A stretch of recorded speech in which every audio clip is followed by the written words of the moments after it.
Okay, welcome everyone.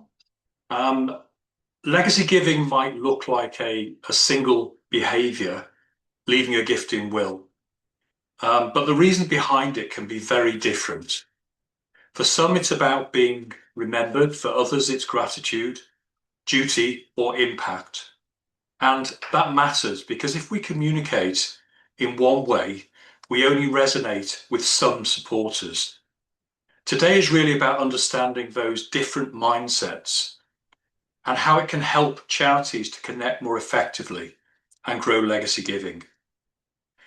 Before we get into the detail of that, let me just quickly set the scene in terms of who's here today. So there's myself and Tom. So Tom brings the academic backbone to this. His PhD in research and psychology has been particularly important in shaping what we show today. I've been in marketing research for over 30 years, nearly 40 years, and Fastback now focuses purely on legacy fundraising, particularly benchmarking and comparative insights across charities. I think, and if anything resonates with you today, please drop us an email and we will come back to you. Before we get into that, I just really wanted to thank you for turning up in such high numbers. We'll only be spending 30 minutes, so I know your time is precious, so we call these speedy webinars. We try to be as rapid as possible. We've got over 60 charities here today from right across the sector and a strong mix of leading suppliers as well. I'd also say that some of you have been bringing quite big teams actually, which is wonderful.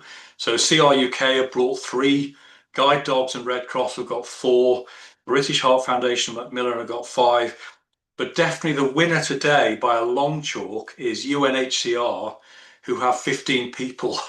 I just hope the webinar lives up to your expectation. And one final thing, I just want to shout out to Mark Phillips actually.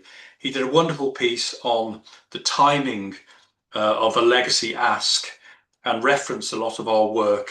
So it's quite a long form article that's available on LinkedIn. So let me start with this. So everything we say over the next 30 minutes is based on a mountain of data. We've benchmarked 100 charities over 8 years, tracking thousands of variables and gathering 62,000 supporter responses from 20,000 hours of field work. We've used robust analysis, and what I present is statistically valid and evidence-led. And most importantly, certainly for me, it passes the common sense test. The way we collect the data is unusual. It's collected online by a survey. But first we ask people which charity they support from a list of 100 charities. And then exactly how do they support that particular charity they have identified. We ask them how much they donate. Do they visit the shop? What type of marketing they receive? Do they get their emails, their direct mail, their magazines? And this is vital because it allows us then to not only provide insight at a charity level, but to be able to drill down to a segment level within a charity and provide real nuance for charities to understand how to relate to different audiences. Then we go on to ask how and who they would consider a gift in will from the list of perhaps 8 that they have identified. And we have spent 20 minutes asking why. So the question structure allows us to not only understand legacy fundraising, but to compare performance of every one of those 100 charities with the rest, and importantly, to drill down into the segments. This webinar today is part of a short webinar series. The first session focused on engagement, and which is really the foundation for legacy fundraising. The second looked at strategic drivers, the levers charity can actually use to influence and move that engagement. And today builds on both of those, moving into the psychology behind it. And some of you will have seen the earlier sessions and the white papers, but don't worry if not. I would encourage you all to spend a little bit of time watching and reading them. The white paper takes about half an hour to read. It's 5,000 words. And the webinar, as I say, is a 30-minute. So an extra 2 hours and you could have quite a rounded understanding of the insight and our approach. And the white paper for this webinar will be produced by Dr. Tom in the course of the next 2 weeks. I'm now testing 1, 2, journey of a supporter. Gosh, don't know what happened there. So this chart shows the relationship between engagement and legacy consideration. As engagement rises, so does the likelihood to leave a gift in will.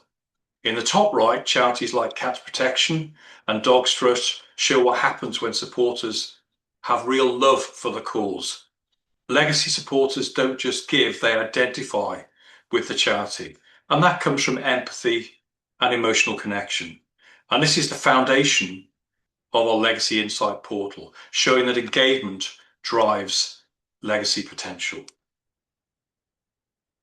This is the framework behind everything we do. 4 components. We've got consideration, which is a window into the future. We've got engagement, which measures the strength and intensity of the relationship. And we've got the strategic drivers, which are the levers you can pull to influence that engagement.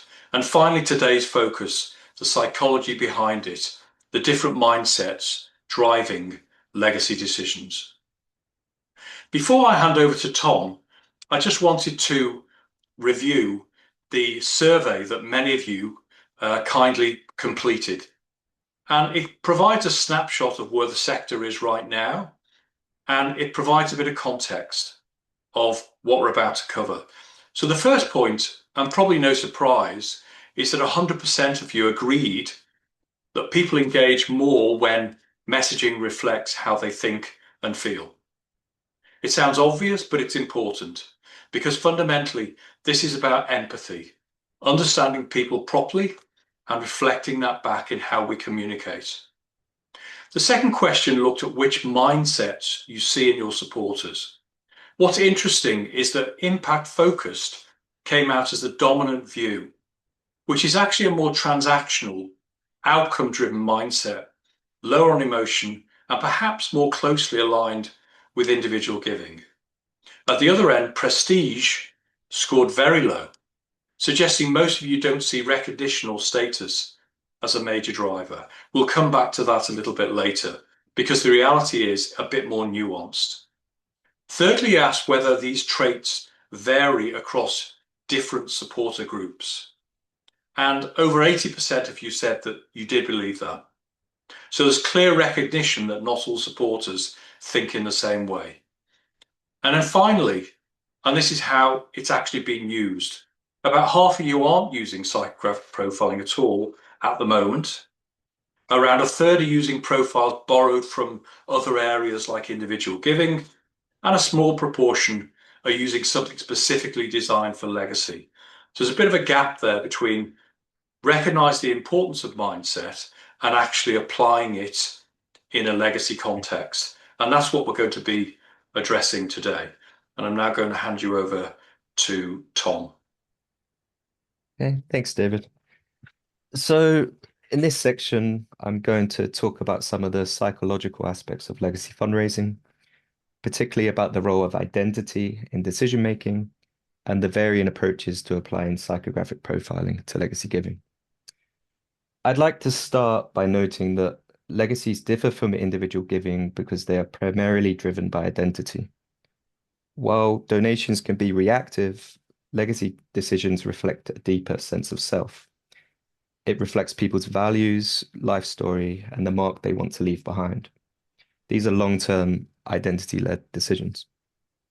You can think of this as a spectrum, functional behavior on one end, so something like buying a pencil sharpener, typical charity giving in the middle, and legacy giving at the far end, which is deeply personal and identity-driven. That's why legacy marketing requires a different approach to individual giving, because it might be one of the most profound identity-driven acts a person will do in their lifetime. Next slide, please. Since legacy giving is identity-driven, I think it's worth briefly looking at the psychology behind how identity affects decision-making processes. The literature across various domains repeatedly shows that identity plays a central role in shaping decisions. For example, people process self-relevant information more deeply and remember it better. So messages that connect to someone's values, family, or life experience are more likely to resonate, be remembered, and taken seriously. People are also more likely to act when something aligns with their self-concept, which is the basis of identity-based motivation theory. So people are much more likely to leave a gift in their will if they see it as a reflection of their own values. Furthermore, social identity theory also shows that people respond to others like them. So seeing similar people leave a gift helps normalize the behavior and make it feel more achievable. Together, these principles shows that identity shapes what resonates and drives action. This is particularly relevant in actions which are as profound as legacy giving. So what charities should likely do is create messaging that aligns with supporters' self-concept and identity. Messaging should be congruent with how a supporter identifies as a person, and communication should be on their level.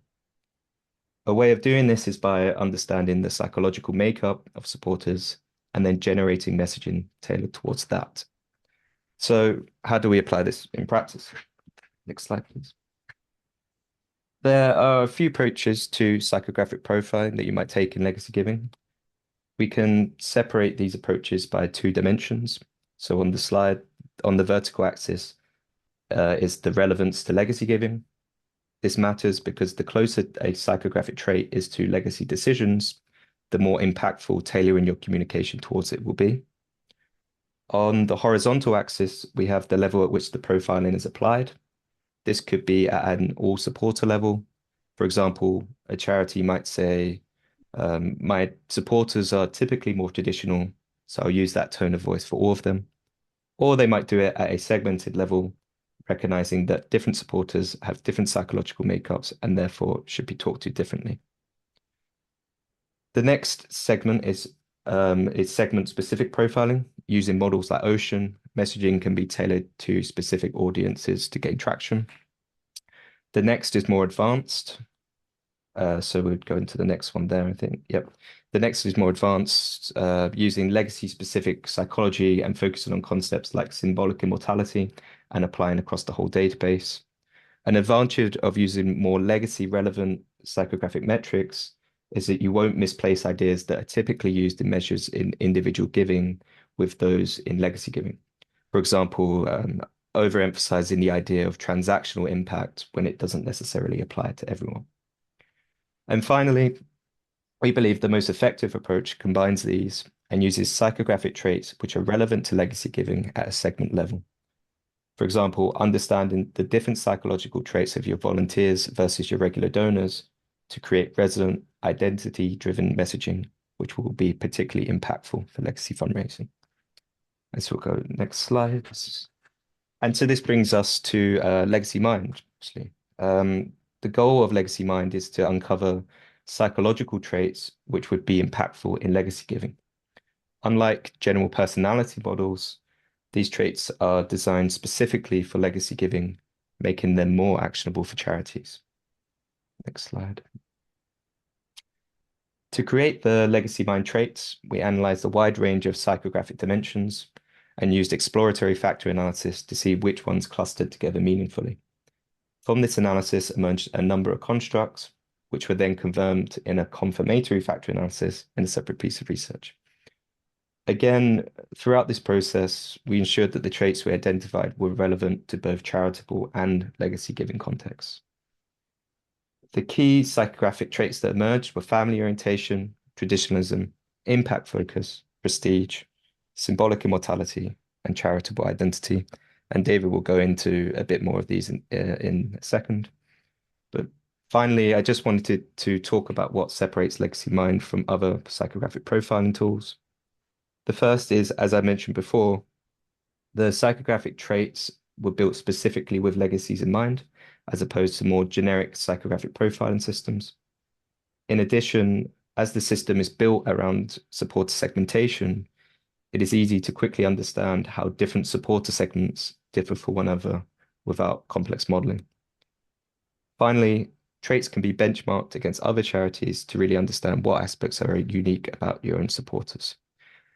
And just to end, I just wanted to note that by understanding the psychological makeup of your supporters, you can speak to them in more empathetic and resonant language, language that connects to their values and motivations rather than something that is widespread and generic. Because if legacy giving is about identity, the closer we align with that identity, the more effective we'll be at getting gifts in wills. I'll be producing a white paper, which will go into a lot more detail in all of this in the coming weeks. But now I'll hand you back to David for the rest of the webinar. Thank you. Thank you, Tom.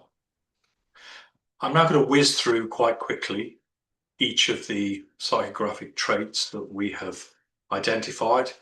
Obviously, this webinar will be available after to go through at your leisure. The first mindset is family orientation. These supporters are driven by love and duty. They see legacy giving as a way to care for and honour their family, even after they're gone. They need reassurance that leaving a gift won't take from their loved ones, but will reflect the values they have lived by. So the tone should be warm, respectful, and centred on care and shared family values. The next mindset is traditionalist. These supporters are driven by duty, continuity and respect for the past. Legacy for them is a moral responsibility, and they respond best to reassurance and familiarity. So this is one of the profiles that we call impact focus. It's supporters here are driven by outcomes. They want to see clear, tangible, measurable change, something that generally makes a difference and outlives them. And when you're communicating to this group, emotion on its own isn't enough. They're looking for evidence, proof of impact, real world outcomes, a sense that their gift will actually do something meaningful. And it's worth saying that this is probably one of the less deeply emotional, identity driven profiles. In some ways, it's closer to what we often see in individual giving, where there's a more transactional mindset. What does my money achieve? So the messaging here needs to reflect that. More outcome led, more concrete, more grounded in results. This is the prestige profile. And because if you remember from the survey, this was the mindset you felt was least important. Few of you saw recognition or status as a meaningful driver in legacy giving, but it does actually play a really important role. These supporters are driven by recognition and respect. Their legacy is in part a reflection of who they are, generous, thoughtful, successful, and it's not about vanity. It's more about validation, a desire to make a mark and be remembered for doing something meaningful. So when speaking to this group, it's about honour and dignity, and where appropriate, a sense of visibility or recognition. This profile is symbolic immortality. It's about living on through values, through the good that you leave behind. And a concept's been talked about quite a lot actually in the sector, but it doesn't apply to everyone. What defines this group is that legacy giving isn't seen as a transaction. It's more of a philosophy. It's tied to identity, beliefs, and a sense of meaning. And in many ways, it sits at the opposite end of impact focused. And finally, charitable identity. People who see this, people who are in this trait, they see doing good as part of who they are. Legacy giving feels like a natural extension of that. So the tone should be warm and affirming, not about grand gestures, but shared, consistent goodness. So just to summarize, these are the 6 psychographic traits we've identified. And importantly, we all have a mix of these, just to a greater or lesser extent. The challenge and the opportunity is to identify groups of supporters who are more strongly aligned to one of these mindsets, and then lean into that in your communications, because the closer your message reflects how someone naturally thinks and feels, the more likely you are to build empathy, strengthen engagement, and ultimately drive legacy consideration. This slide looks at how psychographic traits vary by sector. Now, just look, a quick note of caution here. This is a very high level view. In reality, it varies hugely by individual charity, even in the same sector, and even more by specific supporter segments. But it is useful sometimes just to step back. And there are two things I just want to highlight here. First is impact focused. So despite this being the dominant mindset, you can see the chart in the top left there from the supporter survey, from the registration survey for this webinar, there isn't a sector where this is generally the overarching dominant trait. And secondly, prestige, which many of you felt was far less important, actually comes up as the top trait in 3 of the 11 sectors. So again, something that may be unrecognized but potentially quite influential, prestige. Now, this just brings it to life here with a few examples. You can see quite clearly how different charities have very different psychographic profiles. For example, Help the Heroes and the Royal British Legion look actually quite similar. They are obviously military charities, and the traditional IST is the dominant profile there, whereas UNICEF and Greenpeace, much less traditional in their profile. So we see red bars there. And Samaritans, the dominant trait there is prestige. This is drilling down a little bit into a particular charity. I've anonymized this. It's an example of how it, across 6 distinct segments, that this particular charity has built. It's an overseas development charity that we work with. Very different psychographic profiles you can see there on the bottom right-hand corner. Some of them are very strong on symbolic immortality. You see segment 4 is far more about traditionalism. So now I'm going to show you a series of what we call bump charts. Now, the purpose of this chart structure is to show order and hierarchy. I'm going to walk you through a number of different charities and show you how these psychographic traits vary by segment. And the first example, you can see the ranking clearly. Charitable identity comes out as the strongest trait for the segment, while family orientation is at the bottom. And this chart is actually for Age UK. You can see how it varies across 10 segments. And the segments might be volunteers or fundraisers, buying from a shop, frequent donors, etc. But the key thing to pick out is the variety. Here are 6 more. Here are 5 other charities. And what's the common theme is there is a wide variety across each of these segments. Same is true for these 6 charities. You can see there, British Heart Foundation, huge variation. Guide dogs there, bottom right, dramatic variation. For some, family orientation is right at the top. For others, it's right at the bottom. And finally, the last 3 there. And again, you see some dramatic differences there. You can see Salvation Army, bottom right. Again, we see for charitable identity is right at the top for some, but right at the bottom for others. Okay, so I'm now going to take you through an imaginary campaign. And this is for the imaginary campaign for Blue Cross. It's to promote a legacy event.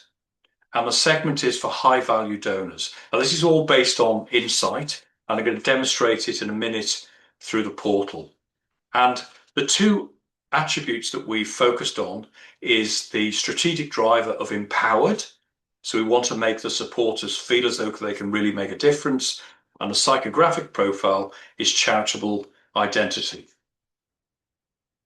So the starting generic proposition that we base this on was on the left, and we put this through our portal, used AI. It pulled together all the insight for this particular segment, and it produced this output.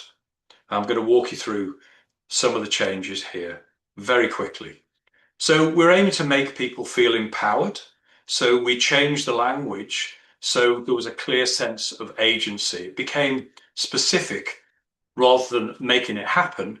We were quite explicit about the care for vulnerable pets and practical help. The language also changed. Whatever your decision, your choice matters. So there was a sense of control and personal agency. And then framing the supporters as shaping the future. You can shape the future you want to help create. It moves from giving to creating change. Then going on to the psychographic profile, which for this segment, the dominant one is charitable identity. We wanted to normalize legacy as part of a values-led journey. So we changed the language. So whether you're just starting to think or already have plans in place, it signals there is something people like you naturally do over time. There was a warm and affirming sort of non-heroic tone here. It's friendly and informal, the event. It's welcoming and pressure-free. And finally, we were sort of reinforcing community and shared behavior. You're welcome to bring a friend, subtle signals that this is normal, shared, and socially reinforced. So what we've done here in the course of just 200 words, we've completely re-engineered that output that could be then used by an agency to create a narrative around an event for this segment that is completely focused on that group. If it was done for another group, it would be optimized in a different way. Now I'm going to try and show you how this works in our portal, if technology will allow. This is the Blue Cross Legacy portal sitting within the FastMap infrastructure. And this first page shows the segments that are available for Blue Cross to select from. So I'm going to click on this, and this will show me how engaged each segment is. The green denotes very engaged, red denotes not so engaged. So for this particular exercise, I'm interested in people who use the online store. I'm now going to go to the proposition generator. And this process has AI embedded. It allows us to rapidly optimize propositions that have been created to appeal to the entire supporter audience, but to be optimized for a particular campaign and a particular segment, taking account of all the insight that we have for that particular segment. So the first thing I'm going to do is I'm going to select a proposition. Create a better future for pets. I'm now going to start optimizing. I want it to be 200 words long, and we're going to go for people who engage via the shop.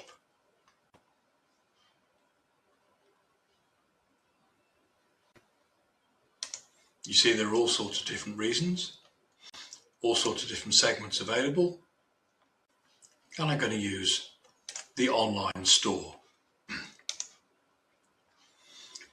Now I'm considering what campaign this proposition will be developed for. So again, I'm going to think it's going to be for a legacy event. In the marketing, I'm going to emphasize that you will hear real stories and impact.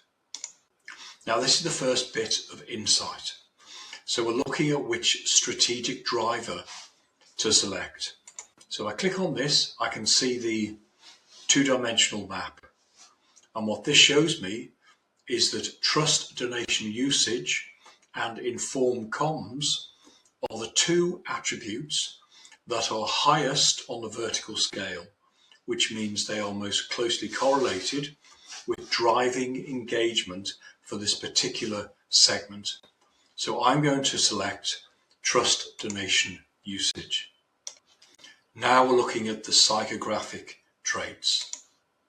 And we can see the most dominant by a long way is prestige. So I'm going to select that one. This is the non-charity specific barriers and motivations that might also influence a decision. And I'm going to, for this case, I'm just simply going to select process is too complicated, as in the audience are concerned about its complication. So this should come through in the messaging. Now we're going to generate the proposition. And this is essentially taking account of the decisions we've made here. So we're converting this proposition to become 200 words. It's going to be promoting a legacy event. It's going to be driving trust. And the psychographic profile is prestige. And there you have it. So all those elements are now incorporated. And if we want to also create a communication brief, I simply save that. And then I click that and I will get a segment communication brief. Okay, thank you. And thank you very much for Blue Cross for also allowing us to use that example. Just briefly summarising then, that this is all delivered through our portals. We've got portals for every charity on this screen. If you're curious about understanding more about what's in your portal, please do contact us. Each portal has 7 benchmark comparisons, up to 58 profiles, 1,200 charts and diagrams, and can be accessed by 50 users across the organization. I hope that session was of value, and as we've said before, Tom will be producing a white paper. I will be sending through links to the previous white papers that we produced and also the previous webinars. And if any of you would like a sneak preview at your charity's legacy portal for free, please drop me a line. That's my email address there. And thank you very much for giving your time today.